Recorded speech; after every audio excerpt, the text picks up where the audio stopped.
What's up, people of the earth? It's your nerd with the word, and welcome to Das Your Nerd TV. And today, guys, I'm here to talk about all the incoming games of 2020. Firstly, I got to address this whole coronavirus business that's been going around the world. Right now, this shit is crazy. I heard over 24,000 Americans are diagnosed with this, probably even more. Don't check my statistics because this is a bit outdated.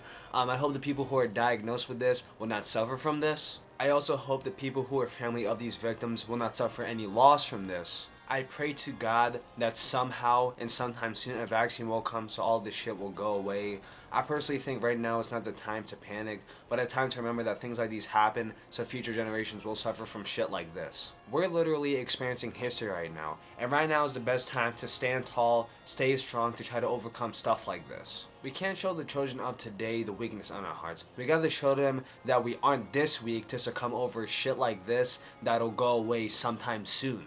I'm not going to say any more about this topic because on YouTube and on the news there's updates happening about every day or every week, so go there and check it out. I just want to give my own personal piece on this matter. Alright, enough with all of that, let's just get to it. I firstly got to start off with the big dog, and that is the Final Fantasy VII Remake. This is a remake that's been asked for about 2 decades, and after all the silence and all the waiting, the fact that it's here and it's coming is just amazing.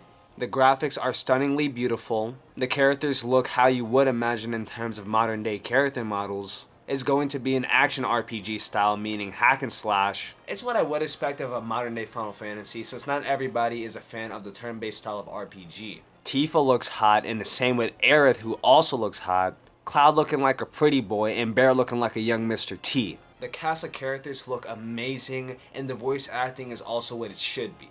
I haven't beaten the original yet, and that's something I actually really got to get back on. I like comparing and contrasting the original and the remake, though we obviously know the remake will be superior in terms of simple things like controls and graphics, but I personally like comparing parts in the story that were really big key parts of trying to get through the story, and I like to see if certain things that we had to do in order to move forward in the story have either stayed, changed, or just gotten rid of. But anyways, the Final Fantasy VII Remake is coming. I'm hyped as fuck, but my hypeness is going to have to die down because I gotta get back on the original before I fuck with this so I can compare and contrast. Now on to the Resident Evil 3 Remake. The Resident Evil 3 Remake has just had its brand new demo come out, and I have played it, but before I get my full thoughts on that, I'd like to talk a bit about something that I didn't get to talk about, and that is the Resident Evil 2 Remake. The Resident Evil 2 Remake is a game that I unfortunately missed out on, along with 7, and I will get to it, but first I gotta buy back a new PlayStation 4 because the disc drive for my current one is actually fucked up. I have played the original Resident Evil trilogy, and I just gotta say, I fucking love it.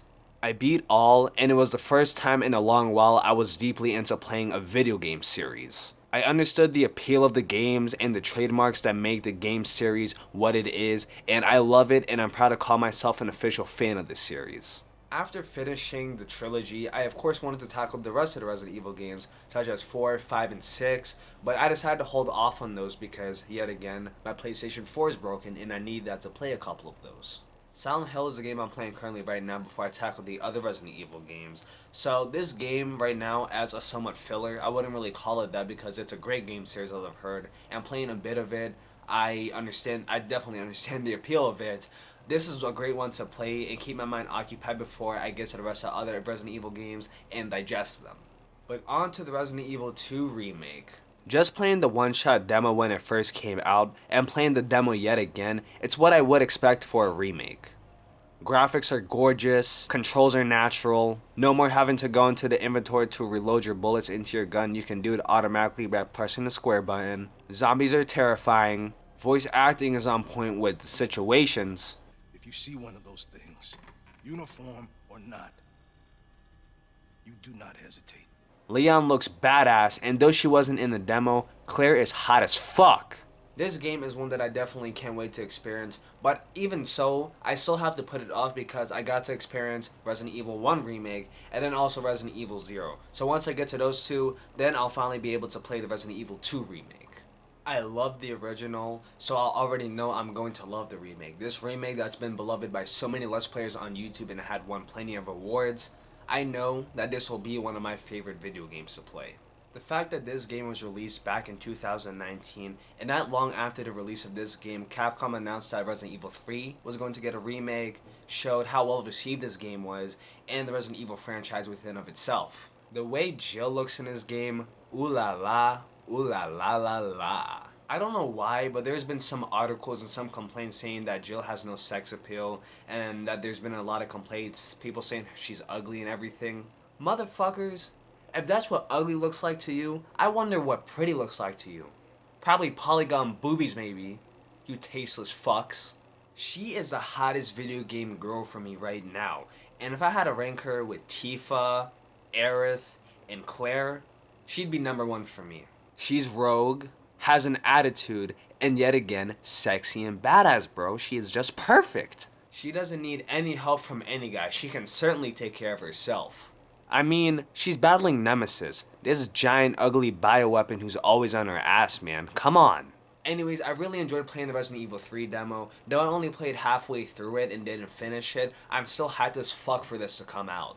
The anxiety of Nemesis being on my ass is way up there, and the fact that there's no more fixed camera angles, which was a sort of comfort for me because not seeing Nemesis for those split couple of seconds in the original really always kept me going.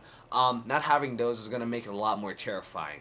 Now with modern day controls and modern day graphics, this game will age better and play better with all the puzzles that you gotta solve, and also with the suspense of Nemesis coming or not. This game will definitely do great. Before I talk about the next game, I must say that the buildings and city design for this game, for the time that this game is set in, the 90s, is just pure amazing in art. The neon lights from some of the buildings really brings me into the nightlife vibes it's giving me. Now on to the last game. The original The Last of Us, the game that was released back on PS3 back in 2013 or 14, was a game that was very well received when it first came out. Playing as Joel, a man who is a survivor from this fungi disease that turned people into these things that they call the infected, is a man who has experienced enough pain and loss from when it first happened. He's turned into a man of cold steel because of that, and tries not to let himself get too close to others. He's a smuggler alongside with his partner in crime Tess in his quarantine zone they live in, and to cut a long story short, they end up having to smuggle this child named Ellie into this organization, and while getting her there, they experience enough shit in order to get there, and the game is mostly based upon the relationship between Joel and the little girl, and also the shit that they have to go through in order to accomplish both of their goals. A lot of fans have wondered when we were going to get a sequel of this game, and we did get a DLC prequel before Ellie met Joel, and it was amazing. It did pretty well, but even after that, a lot of people still wondered where the sequel's at.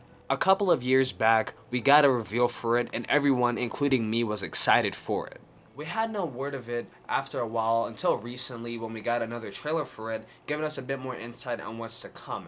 And that's Ellie battling more of the infected, dealing with more shithead people, and it also looks like a revenge story from the looks of it. The Last of Us is a game that I definitely got to rebuy. I will get it for the PlayStation 4 once I get a new one. I'll get the HD remaster to play it because the graphics of that game, the relationship between Ellie and Joel, how it starts to grow, the soundtrack, the story. I fucking loved that game back in the day. It scared the fuck out of me, but I still was enjoying it as I was playing, and it showed that it had its effects.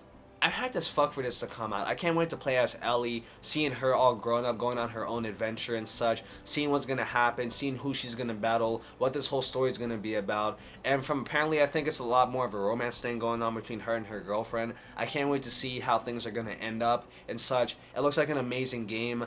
As I said, I was a fan of the original, and I'm pretty sure I'm gonna be a fan of this one too. Alright guys, in terms of 2020 games that I personally want to talk about, that's all I have to talk about. I'm excited as fuck to get my hand on all these new games and also build back my PlayStation 4 collection and getting a new PS4. This year will be one of the greatest years for video games of this decade already starting. I can't wait to see what more video games will come later on this year, because already starting, this year is one of the greatest video game years of this decade. I know there's a lot more series out there that are getting sequels that I didn't talk about because I personally didn't experience those series for myself, so I felt like I had no right to. I know that Yakuza is getting Yakuza 7, and that's great, but Yakuza is one of those games that I personally didn't get to experience myself. I only watched it play it on YouTube, and it does have an amazing story. I will eventually buy the games and experience it for myself. I know that Streets of Rage 4 is coming out pretty soon, and that's another video game series that's going to be revived after all these decades. Ghost of Tsukishima, a samurai type game that's also a hack and slash, is a game that was revealed a couple years back, and nothing has been heard about it until recently. The Dragon Ball Z Kakarot game that's been released, that was revealed about 2 years ago, is a game that finally came out and has been well received.